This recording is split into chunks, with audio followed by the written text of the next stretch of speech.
nombre es Andrés Goel desde la India Y yo soy Daniel Herrera de Colombia. y bienvenidos a Emisora L, un podcast para profesores y aprendientes de español. Aquí vas a escuchar nuestras experiencias y opiniones como profesores y aprendientes de español. Nos encanta explorar de todo, desde la didáctica para enseñar el español hasta cultura, cine, cocina y, por supuesto, los chismes. Y si eres profe de idiomas o estás aprendiendo español, este podcast es para ti.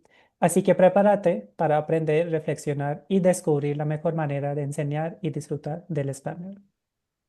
En el episodio de hoy vamos a hablar sobre la autonomía del estudiante en la clase de L, con una invitada que ha recorrido el mundo enseñando el español y aprendiendo de sus estudiantes en contextos diversos.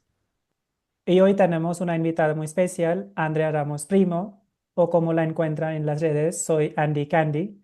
Se define como profe de español y ciudadana del mundo. Ha vivido en diferentes países enseñando español como India, Francia, Nigeria y España, compartiendo experiencias interculturales que seguro han nutrido su forma de ver la enseñanza. Actualmente está en España en el tercer año de su doctorado en L, aunque espera que no por mucho tiempo. Hoy viene a hablarnos de un tema que atraviesa cualquier enfoque pedagógico moderno, la autonomía del estudiante en la clase de L.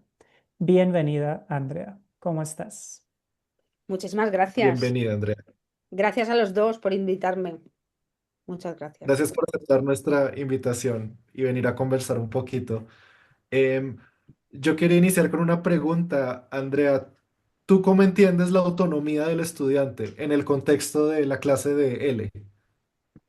Pues, a ver, como yo la entiendo, o sea, afortunadamente la manera en la que damos clase de idiomas ha ido cambiando respecto a hace años, a cuando éramos estudiantes más jovencitos. Entonces, las clases ahora cada vez son más horizontales. El profe no es tanto el que llega y aplica su sabiduría y le dice al alumno todo lo que tiene que hacer, sino que el alumno es su protagonista, ¿no? O sea, él protagoniza como su aprendizaje. Y aquí entra el tema de la autonomía. El profesor le va a dar orientación, herramientas, instrumentos, pero es el alumno, el estudiante, el que también tiene que ser consciente de su aprendizaje, sus debilidades, sus fortalezas, sus estrategias, ¿no? Entonces, cuanto más podamos fomentar todo eso, tirando de esa motivación que supuestamente trae el estudiante, más autónomo va a ser y más rico va a ser su proceso de aprendizaje, ¿no? Mm. Claro. Y tú, por ejemplo, ¿cómo lo haces? ¿Cómo logras? Por ejemplo, has enseñado con diferentes estudiantes de diferentes nacionalidades y lenguas maternas. ¿Cómo crees? ¿Cómo que hay una estrategia, hay una única estrategia o tienes que modificar tu forma de enseñar? ¿Cómo funciona en tu caso? Pues qué buena pregunta lo de una sola estrategia o modificar. A ver, creo que es importante adaptarse a lo que nos vamos encontrando. O sea, no puedo tener una estrategia para cualquier tipo de estudiantes, cualquier país, cualquier cultura. Bueno, eso así tan rígido, ¿no? No suele funcionar. Pero sí es verdad que hay ciertas cosas que si tú, entre comillas, vas pinchando a los alumnos y ellos como que se dejan llevar, todo puede crecer un poco. Me explico. Por ejemplo, yo siempre que dejo claro que aprender español no se reduce a esta hora y media que venís los lunes y los jueves. O sea, es mucho más. Bueno, eh, sobre todo si están en contexto de inmersión. Pero incluso aunque no sea así, hay muchas maneras, hay como muchos inputs, ¿no? Entonces, tenemos que fomentar todo eso, porque todo eso al alumno le va a ayudar. Y entonces al final la clase es un refuerzo de todo lo que él hace fuera. Esto sería una situación ideal. Pero Sí. bueno, entonces yo, por ejemplo, sí que intento tirar de las aficiones, los gustos que tiene cada uno. A lo mejor si yo le doy un texto sobre inteligencia artificial, pues alguien me dice, "Pf". Pero si le digo, ¿a ti qué te gusta? ¿Cuáles son tus intereses? Pues me gusta la gastronomía, me gusta, vale, pues lee sobre eso, pero en español. A tu nivel, empieza poco a poco, ¿no? No sé, darles como pequeños tips que les puedan como Ujú. abrir puertas. Eso es lo que yo un poco intento. Me encanta. Y Claro. hago lo mismo. Yo, por Ah, ejemplo, intento muchas veces y lo que aprendimos también en la maestría y desde nuestras experiencias, siempre en este podcast hemos hablado sobre las necesidades de los estudiantes. Tenemos que reconocer estas necesidades porque ahí están los intereses de los Mm, estudiantes. Por ejemplo, si a mi estudiante le interesa el fútbol o si le interesa ver las películas, escuchar la música, es mi deber como profesor incluir este contenido para que se motive o exacto. seguir motivado en la clase, ¿no? Exacto, sí. Y luego hay otra cosa que intento también como darle esquinazo, que por ejemplo me parece que es lo contrario a fomentar la autonomía, sobre todo en niveles bajos, cuando enviamos tareas, ¿no? Enviamos tareas para que hagan en casa y entonces en la siguiente clase, los primeros 15 minutos, corregimos las tareas y a lo mejor son cosas, no sé, rellena huecos petardos. ¿Por qué tenemos que trabajarlo así? Me parece que es como, viene mucho de cómo aprendíamos en la escuela, ¿no? Y tiene mucho de clase magistral de la que nos Ujú. queremos escapar. Entonces, bueno, pues también podemos darle una vuelta. ¿Habéis hecho las tareas? Sí, no. Oye, cada uno ya somos mayores. Vale, ¿alguna duda en las tareas? Sí, yo en el 5.1 tengo una duda. No entiendo qué tal, ¿no? En vez de ir cantando como el toca, toca, toca, toca. Esta manera que teníamos como antes de hacerlo. Bueno, pues son pequeños, no voy a decir vicios, pero bueno, sí son cosas habituales que se hacían antes, que creo que poco a poco debemos ir cambiando. No sé. Claro. Y Daniel, Claro. tú, por ejemplo, ¿haces algo similar o qué piensas tú? Sí, me parece, yo estoy de acuerdo en que hay que darles como sugerencias, tips y sobre todo también yo siento que hay que darles muchas herramientas, ¿no? Eh, por ejemplo, aplicaciones, podcasts, herramientas de traducción, libros, ¿no? Fuentes.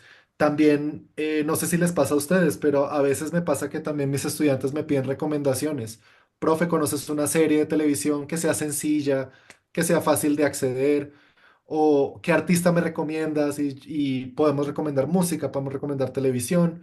Em, entonces, claro, yo estoy de acuerdo con Andrea en el sentido que la clase es muy importante, pero eh, el estudiante tiene que tener contacto con la lengua también fuera, ya sea en texto, ya sea en práctica, ya sea también a nivel oral, ¿no? También podemos sugerir eventos, eh, algo que sea en vivo, ¿no? Algo que sea la lengua oral también. Mm. Claro, sí. Respecto a lo que acabas de comentar, Ujú. Daniel, es muy curioso porque, por ejemplo, mi trabajo de fin de máster se llamaba La cultura tira de la lengua, porque yo cuando fui profe en India era la época de narcos y todo esto. Entonces encontraba que había muchos estudiantes que se apuntaban porque habían, en plan, oye, que esto me gusta, que es en español, pues voy a aprender este idioma. Entonces también tenemos que beneficiarnos de eso, ¿no? Todas las posibilidades culturales que hay ahora, encima con plataformas, redes sociales, o sea... Y pensad cómo estudiábamos un idioma hace 30 años y ahora. O sea, es que las posibilidades son infinitas y todo eso hay que fomentarlo. Tanto si te piden recomendación, como has comentado, Daniel, que a mí también me ha pasado, como si no. O sea, muchas veces, o sea, puede sonar un poco ambicioso, pero a mí me da la sensación de que si conocemos un poco al estudiante, podemos decir algo que a él le puede gustar y él todavía no lo sabe.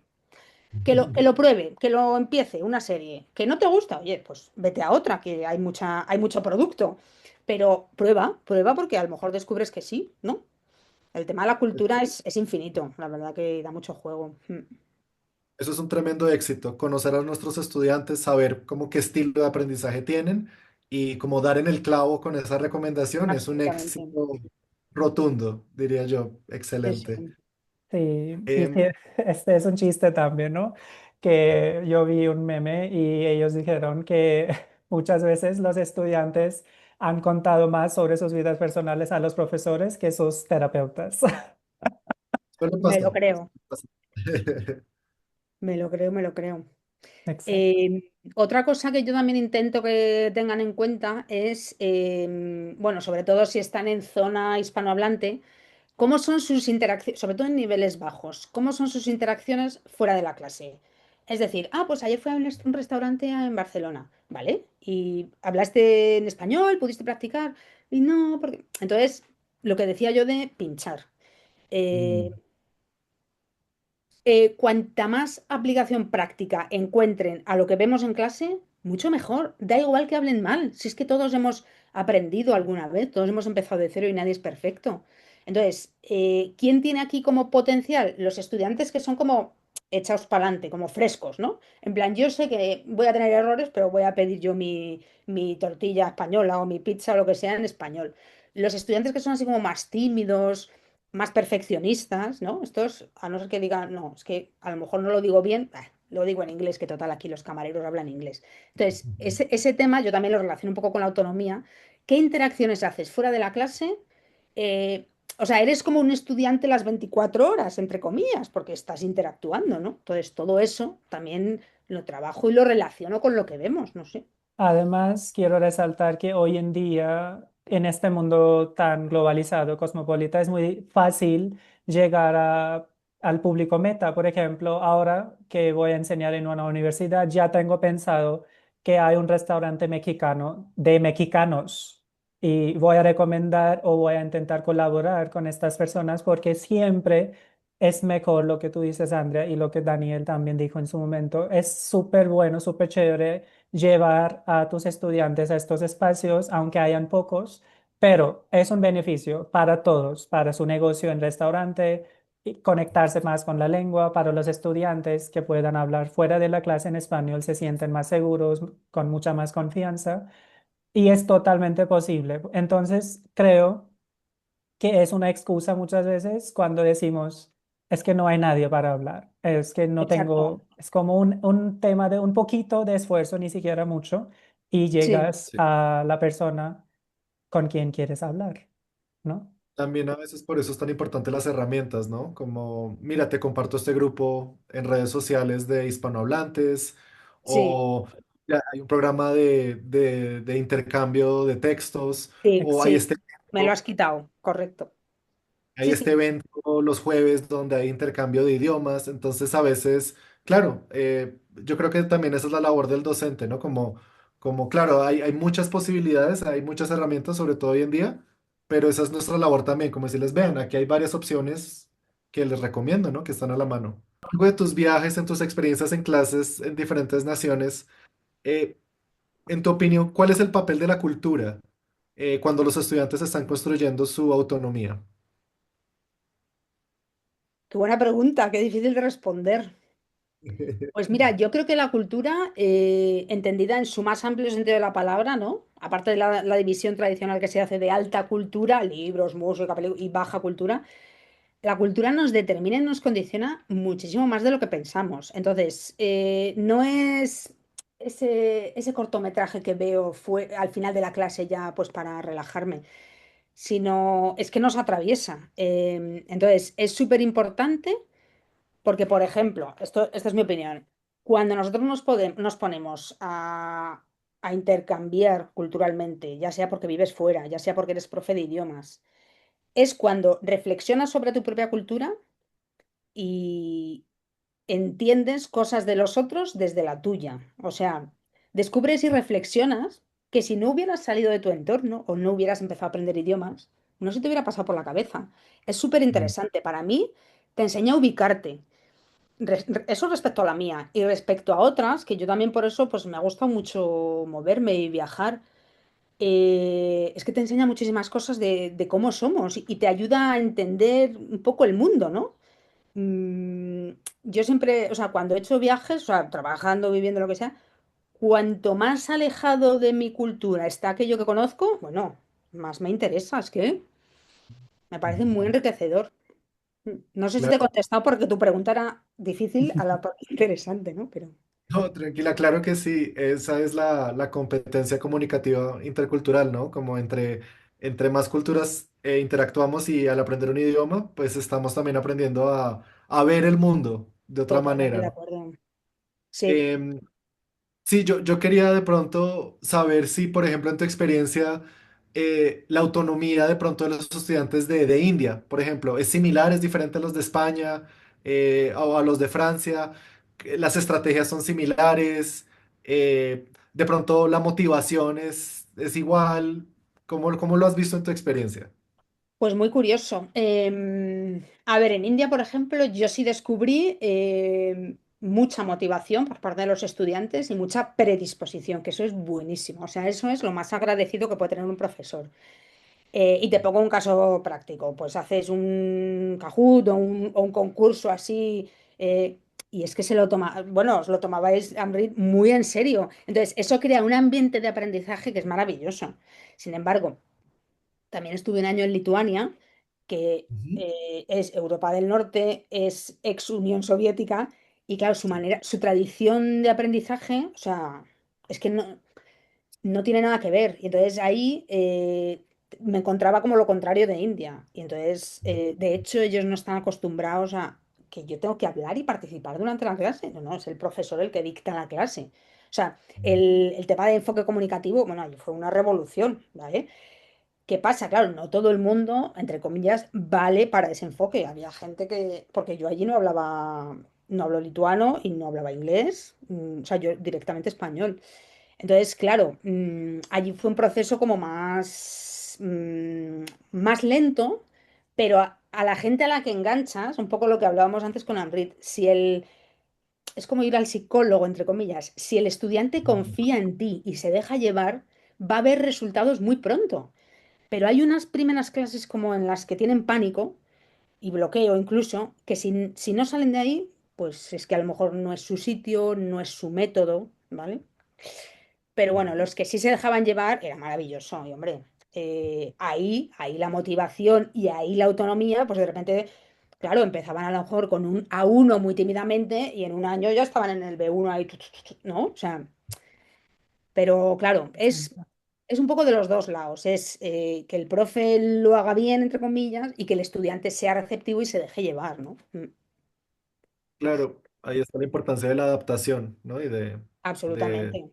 Pero es verdad lo que decíamos, que no puedes aplicar como la misma receta Ujú. a cualquier país. Sí que es verdad, por Claro. ejemplo, hablando de India, que autonomía tenían pocos. Me parecía a mí más, o sea, y eso que el perfil eran chavales de universidad, o sea, o entre 25 y 35 años, vamos a decir. Pero yo creo que también tiene que ver pues, con la tradición educativa. Esto Amrit lo sabrá mejor. Y os pongo un ejemplo muy rápido. Yo me acuerdo cuando íbamos a hacer los exámenes que decía, por favor, que nadie copie. O sea, porque vamos, me voy a poner como un general. Entonces yo decía, ¿os imagináis en la universidad copiando? O sea, como diciendo que ya sois adultos. Y me decían, profe, es que en la universidad también copiamos. Yo decía, madre mía. Entonces, si perpetuamos un poco esa, no quiero decir infantilización, pero claro, eso va un poco en contra de esta autonomía de la que estamos hablando. Entonces, bueno, cada tipo de estudiantes tiene Sí. su lado bueno y su lado malo. Además Claro. existe, es que la definición de autonomía cambia según la cultura también, ¿no? ¿Qué deberías hacer solo? O sea, eres capaz de, por ejemplo, cocinar, vamos a decir un ejemplo fuera de la enseñanza. Hay muchas culturas que dicen, ah, bueno, pues si los hombres no cocinan, no importa, no es parte de la autonomía, pero en otras culturas sí, ¿no? Entonces es Mm. como culturalmente qué es normal. Por ejemplo, hoy en día obviamente todos tenemos que hacer muchas cosas, bla, bla, bla, pero, por ejemplo, te pongo un ejemplo de India. Si un hombre no cocina aquí, está bien, o sea, la sociedad no te va a culpar, no hay una consecuencia. Pero si tú no puedes cocinar en Europa, te mueres. Es como no puedes pagar a una persona para que te cocine, tienes que hacer todo tú. Entonces yo creo que esta autonomía cambia y lo que dijo Andrea en su momento es, esto es como no podemos tener una única estrategia al mismo tiempo llevando a la clase todos piensan, cuando estaba en la maestría en Colombia, vi que muchas veces los estudiantes colombianos dependen más de la instrucción de la profesora o del profesor. Pero yo como indio, yo ya sé que, ok, no te puedo depender de tanto a mi profesor o profesora y tengo que preguntar yo tengo que ser más activo en este aspecto. Entonces, podíamos ver que la dinámica era muy diferente. Y también la estudiante china, por ejemplo, que teníamos, tenía otra forma de autonomía o de enfrentar diferentes retos dentro de la maestría, ¿no? Entonces es interesante. Sí. Bueno, yo creo que con esto vamos a nuestro corte comercial. Vamos a tomar una pausa y volvemos en unos minutos. Muchas gracias. Hola, ¿en qué te puedo ayudar? Esta es la pregunta que le hago a mis estudiantes cuando solicitan clases de español. Si quieres superar un examen oficial de español, quieres conversar más profundamente con tu suegra o quieres mejorar tu currículum o cualquier otro objetivo, escríbeme y hacemos un plan para ti. Soy Andrea Ramos, profesora de español para personas extranjeras, preparadora y examinadora DELE de todos los niveles. Escríbeme a andrea.hispanismo@gmail.com. Bienvenidos de vuelta. Vamos a continuar con nuestro debate con nuestra invitada Andrea Ramos para profundizar un poquito las ideas sobre la autonomía de los estudiantes en la clase de L. Em, en esta parte vamos a plantear un tema y la idea es que entre todos debatamos si estamos de acuerdo, si no, nuestros puntos de vista. Eh, Andrea, Ambrit, ¿ustedes creen que la autonomía del estudiante es la meta final en la clase de L? ¿Qué Qué Bueno, buena opinan? pregunta otra vez. ¿Ustedes creen que la autonomía del estudiante en la clase de él es la meta final? Como nosotros, como docente, o no tanto? ¿Qué opinan? ¿Están de acuerdo, en desacuerdo? Me parece una frase demasiado categórica. O sea, Ok. estamos yendo como demasiado rápido. Decimos que veníamos de la clase magistral de antes de ayer. Pues hombre, yo no sería tan ambiciosa. Yo más que una meta lo veo como un, o sea, más que un fin, una meta, lo veo como un medio, ¿no? Que abre, pues eso, que abre posibilidades al estudiante. No veo muy realista ni muy adecuado que sea una meta como tal. No sé. bueno, Me gusta que sea una herramienta y no una meta. Exacto, Creo que esto le quita mucha presión a nuestros aprendientes y a los docentes que de pronto se sienten presionados a que logren eso y de pronto se pierden en la experiencia de la enseñanza, ¿no? Eh, exacto. Me gusta que sea eso, es más bien como un parte del camino, pero no es el objetivo ni de los docentes ni del aprendiente. Claro, piensa además que, o sea, para que tú seas autónomo como estudiante, antes has tenido que hacer tu propia reflexión, ¿no? Sobre cómo aprendes, qué te gusta, qué no te gusta, qué se te da bien, qué necesidades tienes, hasta dónde quieres llegar. Si tú no has hecho eso, entre comillas, no puedes ser autónomo porque no sabes ni dónde estás ni a dónde vas. El tema de la reflexión didáctica en L, tanto para el profe como para el alumno, hombre, no es de ayer, pero no es de toda la vida. Y esto se va poniendo un poco sobre la mesa lentamente, ¿vale? El tema de pues, la gente que hace su portfolio, su diario de aprendizaje, todos estos instrumentos que han salido, existen, pero no son tan comunes como pensamos. Entonces, yo vuelvo a lo mismo. Creo que eso, o sea, como bien dices, es una herramienta. No hay que presionar al estudiante, que bastante tiene con aprender su idioma, ujú, pero sí, sí que nos ayuda, sí, como instrumento. sí.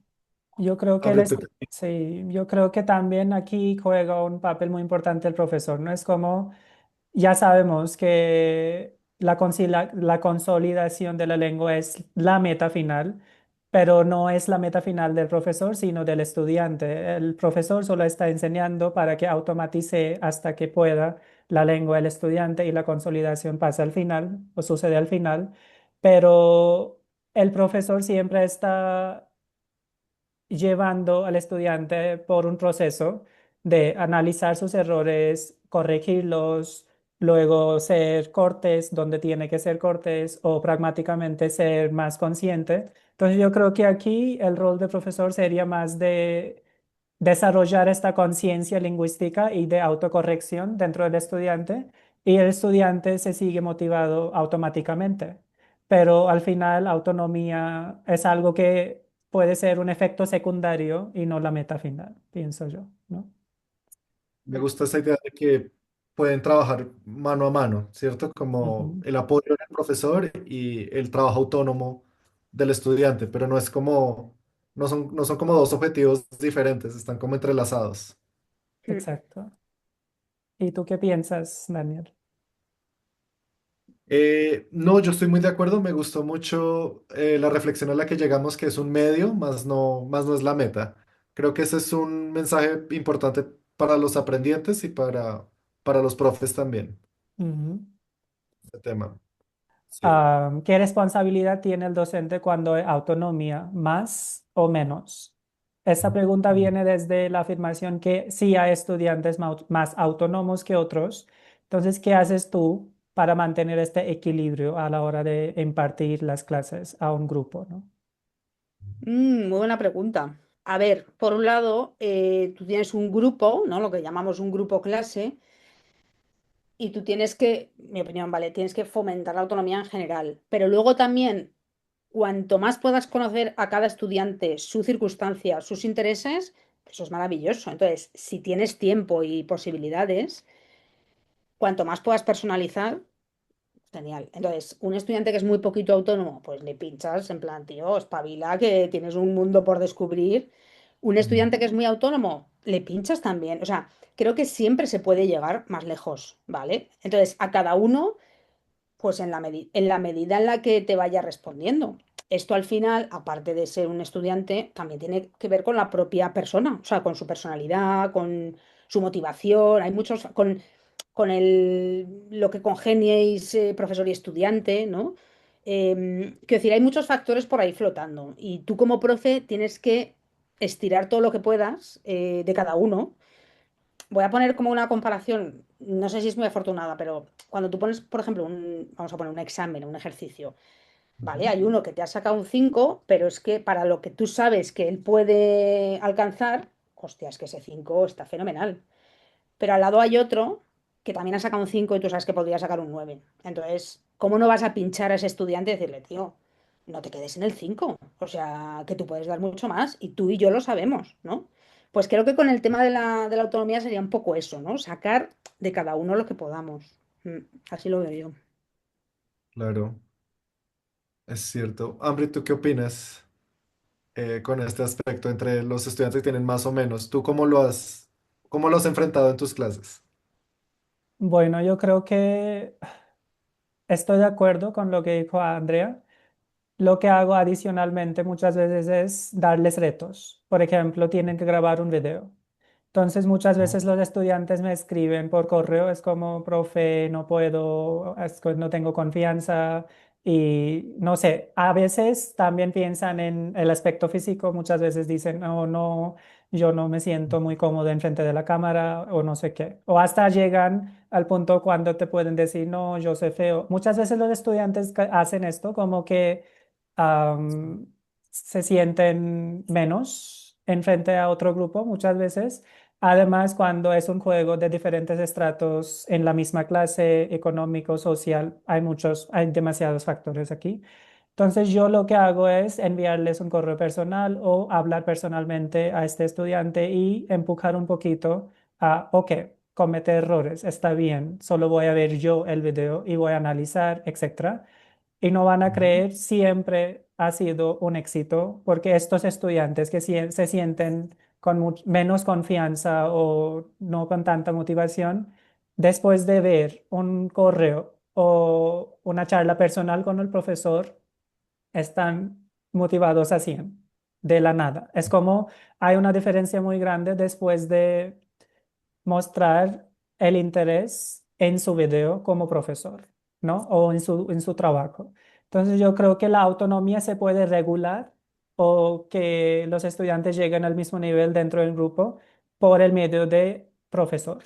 Entonces yo creo que aquí el rol de docente puede jugar, no sé, es como un rol muy importante y también aquí el profesor tiene el poder de totalmente matar la motivación. O es como si no manejas muy bien el tema o no eres muy consciente de lo que está pasando en el cerebro del estudiante, chao. Es como ya el estudiante nunca va a llegar a esta motivación. Es como ¿sabes? En tarot hay una carta, es como de torre, es como este momento de torre, es como ya es para mejor o para lo peor, creo yo. En- Sí, entiendo. Totalmente de Sí. acuerdo. De hecho, hay una frase un poquito cruel, pero va mucho con lo que acaba de decir Amrit, que hay estudiantes que estudian, que aprenden gracias al profesor y estudiantes que aprenden a pesar del profesor, ¿no? Entonces, tenemos que estar siempre en el grupo A. Sí. Sí, sí. Sí, hay que Y esforzarnos para estar en ese grupo, sí. total. Y una cosa muy interesante es lo que dice Amrit, y estoy muy de acuerdo y le damos como poca importancia. O sea, hay un tema delicado, sensible, que tiene que ver pues, con la autoestima, con las herramientas que tiene cada uno, porque al final están estudiando un idioma, pero sale a la luz muchas carencias, muchas cosas, complejos. Entonces, me parece, vamos, tremendamente acertado hablar con el estudiante en plan, mira, tú no te preocupes, no va a ver tu vídeo todo el mundo, lo voy a ver yo y lo voy a evaluar de manera objetiva, ¿no? O sea, crear como pequeños climas que le dan confianza y motivación al estudiante, porque todos sabemos que dentro de un grupo, pues tenemos los roles de el listo que lo hace todo bien, el que participa y no deja participar a los demás, el que... Y entonces, igual que esos los tenemos un poquito como que tranquilizar, tenemos que tirar de estos así más apagados. Entonces, me ha encantado que lo hayas comentado, Enrique. Me Gracias. gusta, me gusta ese manejo como de diferentes energías. Siento Ujú, que pues ser profesor tenemos que tener como muchos roles en la clase, pero también es como una especie de director de orquesta, ¿no? Como esto está sonando muy fuerte, esto se les está olvidando, están un poquito desacompasados, hay que avisarles. Entonces hay que estar muy consciente de esa comunicación viva que está sucediendo en la clase también, ¿no? Hay que observar mucho. También los estudiantes que en una clase estaban muy participativos, muy adelantados, puede que en otra estén un poco apagados, entonces no siempre es una constante. Hay que estar muy pendientes. ujú. Total. Bueno, sí, Daniel, ¿quieres darle a la última pregunta? Listo. La última propuesta de este debate. Andrea, Amrit, ¿la autonomía del estudiante depende más de su carácter o del entorno que creamos los profes en la clase? Mm, Bueno, hoy es el día de las preguntas interesantes. Pues en mi opinión, es un poco la suma de los dos factores. Pero siempre creo que con un buen entorno nos podemos ganar a un estudiante que así de primeras ni se le hubiera pasado por la cabeza, ¿no? Temas de autonomía o temas de reflexión. No sé, podemos, odio esta expresión, pero podemos cambiar un poco el chip de los estudiantes si creamos el entorno y la atmósfera adecuados. O sea que creo que es una suma, pero me tiraría más por el peso que tiene el entorno. También a veces Ujú. es hasta contagioso, ¿no? O sea, pues un estudiante está así, es así como menos proactivo y ve que los demás se espabilan y dice, oye, que yo también quiero subirme al carro, ¿no? Eso también nos ocurre. Entonces creo que el entorno es importante. Ujú. Mm. Para ti, Amrit, ¿qué peso tiene más, el carácter o el entorno? Yo creo que, bueno, depende de nivel del estudiante. Muchas veces en niveles básicos los estudiantes llegan como con sus caracteres fuertes. Es como yo sé quién soy, yo sé cómo va a funcionar y poco a poco se pierden en no sé, en el mar de léxico, en el mar de aprendizaje. Y yo creo que poco a poco se entienden que tenemos que cambiar este chip, lo que dijo Andrea, como tenemos que funcionar de una forma y llegan con una firme creencia de que la traducción funcionaría, pero no funciona. O llegan con esta creencia de que, ok, solo quiero aprender español de España, pero luego escuchas un audio de argentinos. Entonces, ¿qué? ¿Qué voy a hacer? Entonces yo creo que ahí lo que dijo Andrea, estoy muy de acuerdo que el entorno juega el papel más importante, ni siquiera el papel más importante, porque es la responsabilidad del docente crear un ambiente seguro o un ambiente donde el estudiante se siente con mucha confianza, con mucha seguridad de expresión. Sí. Especialmente, yo creo que para las comunidades minorías o para para las personas que se sienten otra vez menos que otros estudiantes o que son de diferentes estratos sociales o estratos económicos. Lo que pasa muchas veces en India, por ejemplo, bueno, les pongo rápidamente un ejemplo, por ejemplo, hay una región Bihar en India que se considera como con menos economía o las personas de ahí tienen cierto grado de educación, etcétera. Entonces, el dialecto de ellos está relacionado con pobreza o con la gracia. Entonces, cada vez que o muchas veces no tiene un buen nivel de inglés. Entonces, muchas veces cuando entran en unas clases de grupo, muchas personas en un grupo, sienten que no pueden hablar o no tienen este espacio de expresión porque su pronunciación va a tener estos rasgos de su lengua materna, Bihari, etcétera. Y hasta veo que considero muy mal por parte del profesor, se ríen. Muchos se ríen o muchas veces pasan muchas cosas de mierda en la clase y creo que no está bien.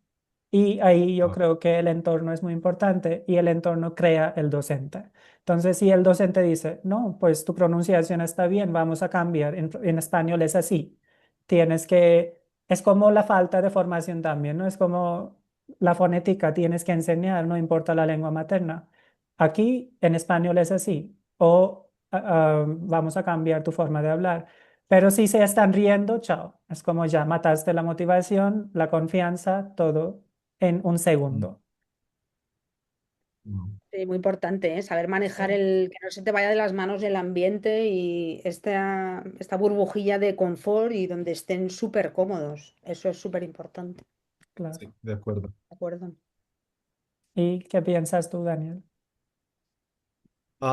Yo estoy de acuerdo, pero desde mi percepción siento que el carácter del estudiante para mí es muy fuerte. O sea, un estudiante que es tímido, claro, con mucho esfuerzo, con mucho trabajo puede que cambie esa actitud, pero esa personalidad siento que lo va a acompañar. Pero el entorno y los seres humanos somos de carácter social. Entonces, en últimas, nosotros siempre intentamos como dijo Andrea, de pronto si vemos que los demás están muy participativos, eso es una motivación súper importante. Si el ambiente del profesor es muy comunicativo, lo más probable es que el estudiante termine siendo así, pero no sé, creo que el carácter es muy sólido y el entorno es más bien como maleable, como que lo altera.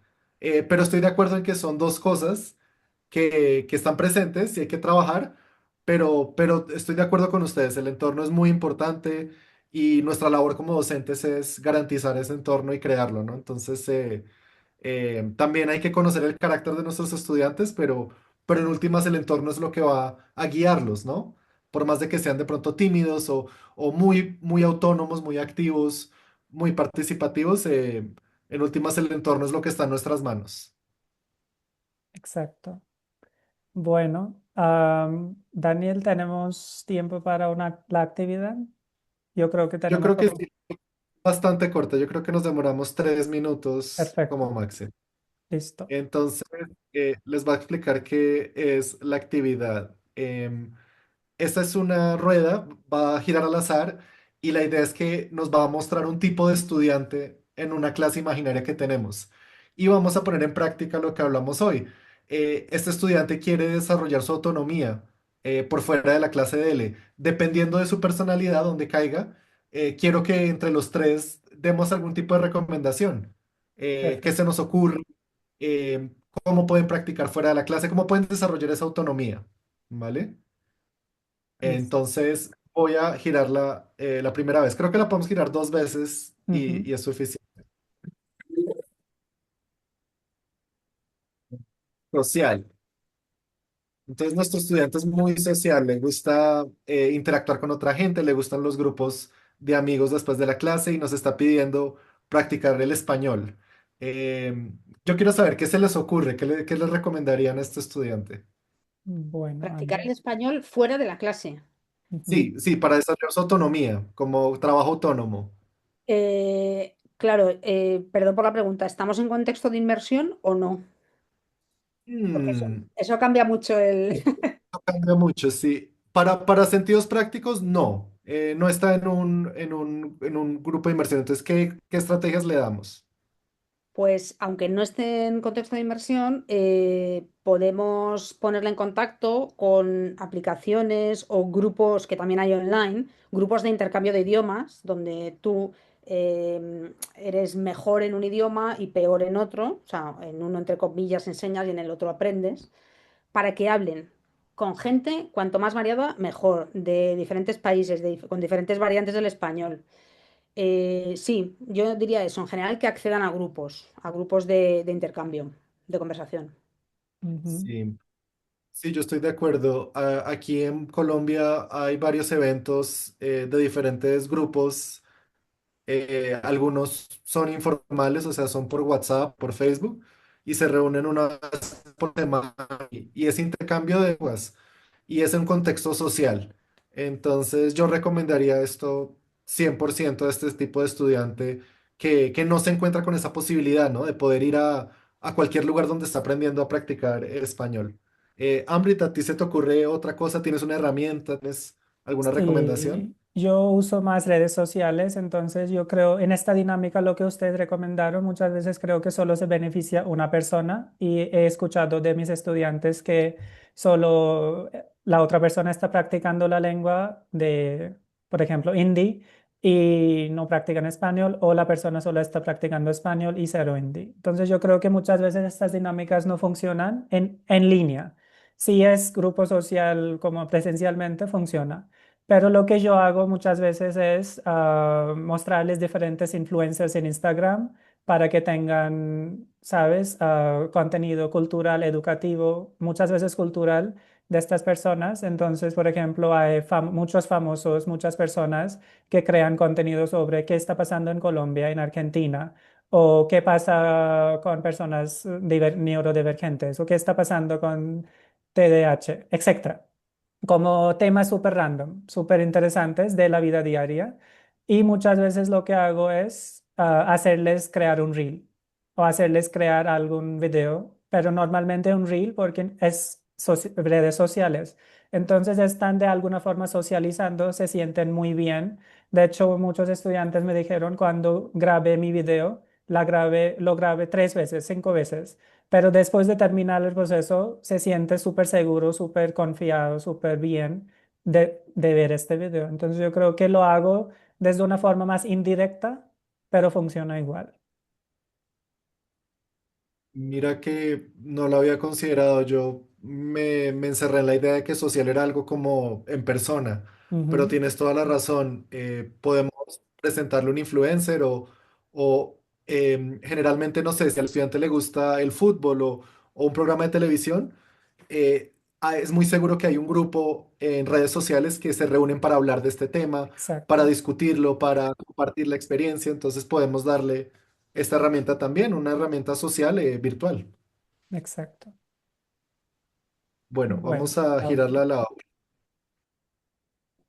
Bueno, entonces nuestro estudiante es metacognitivo, que es como lo que intentamos construir en clase, pero es un estudiante que le gusta reflexionar sobre la tarea de aprender, ¿no? De qué significa conceptualizar o entender una idea. Y nos está pidiendo practicar más el español. Ambrita, ¿a ti qué se te ocurre? bueno, es una cosa difícil de responder. Metacognitivo, pues al final.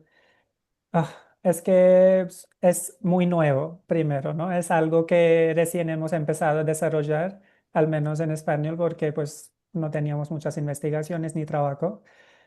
Lo que yo hago es otra vez intentar de incluir cosas de su interés, porque aquí la metacognición es más de el significado, no solo llenar los wikitos o bueno, vamos a leer el texto, llenar con no sé qué, conjugaciones, no tiene que entender todo el texto para llenar los huecos, en primer lugar.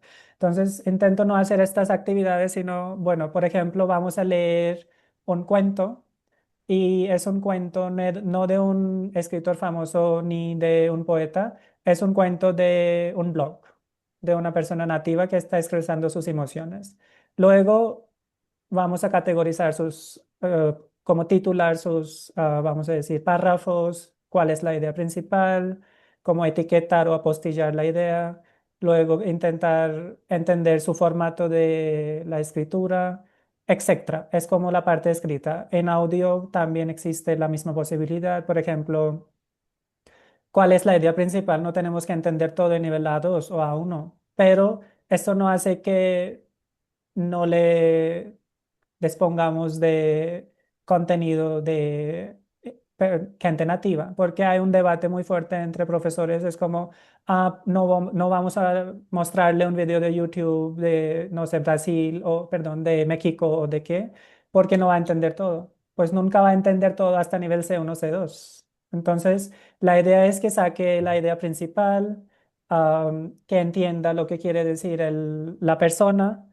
y entender un poco la parte pragmática, un poquito al menos, porque hay metáforas, hay muchas cosas que está pasando desde lo léxico que el estudiante no entiende. Entonces, yo creo que intento didactizar como hacia el video, hacia el audio, hasta la parte escrita para una mejor comprensión. Interesante. Eh, por mi lado, yo hago con un estudiante de este tipo, utilizaré un consejo que tú mismo me diste, Ambrit, y es ilustrar el español, ilustrar frases. Entonces, por ejemplo, utilizamos frases reflexivas y cómo el estudiante utiliza estrategias para decir bañarse, levantarse, y contrastado con, por ejemplo, baña al perro o levanta a su hija.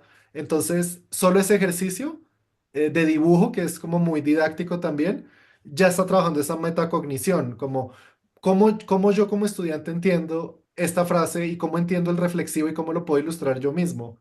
Em, y también le traería como muchos retos y preguntas sobre el lenguaje, como por ejemplo el debate entre indefinido versus Indefinido,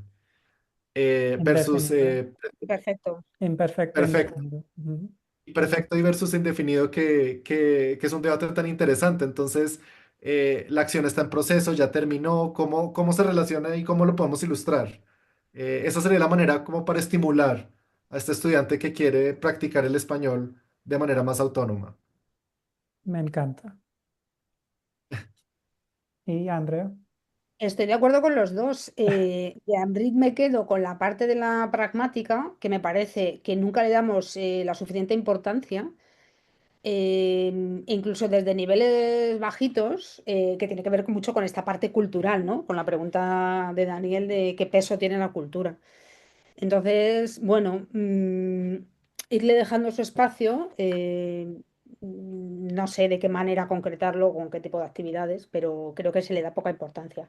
Y respecto a la pragmática, y respecto a lo que dice Daniel, yo cada vez veo más claro el tema gráfico, el tema visual, el tema de líneas de tiempo, esquemas, flechas, o sea, eso nos ayuda a todos a ir hacia el mismo sitio y a comprender la misma idea, porque muchas veces en estos temas hueso, tipo indefinido e imperfecto, los estudiantes se te dispersan, te dan como una explicación que dices, pero ¿tú de dónde has sacado eso, no? Entonces, para que todos vayamos al mismo sitio, yo cada vez soy más pro tema visual, sí, sí, súper interesante. Me Sí, encanta. recomendado para todos, aprendientes y docentes. Totalmente. Sí, Bueno, no, pues esto sí, damos ya cierre a la actividad y a el episodio de hoy. Em, Andrea, muchísimas gracias por acompañarnos, por compartir tu experiencia y tu visión sobre la autonomía del estudiante en la clase de L. Y fue un gusto tenerte aquí. Gracias por aceptar nuestra invitación. No, la que está encantada soy yo y la que os da las gracias soy yo. Lo he pasado genial, me ha parecido súper interesante. Ojalá más espacios como este y encantada, de verdad. Y cuando queráis, si no tenéis profes, me volvéis a llamar, que yo encantada de repetir. Creáis, Espero que sí. pienso que creáis un ambiente muy, muy acogedor, sin dejar de ser profesional, pero muy cercano. Y eso no siempre se consigue, es mi opinión. me Muchas alegro. gracias. Precisamente lo que estamos intentando crear aquí para estudiantes y para docentes de español. Ujú. Bueno, y a ustedes que nos están escuchando, gracias también por quedarse hasta el final. Y si les gustó el episodio, no olviden darle like, compartirlo con otros profes y dejarnos un comentario contándonos qué opinan sobre este tema de autonomía y cómo lo han trabajado en sus clases. Recuerden seguirnos en Emisora L, en Spotify y en YouTube para más contenido sobre enseñanza de español como lengua extranjera. Y nos vemos en el próximo episodio. Hasta Adiós.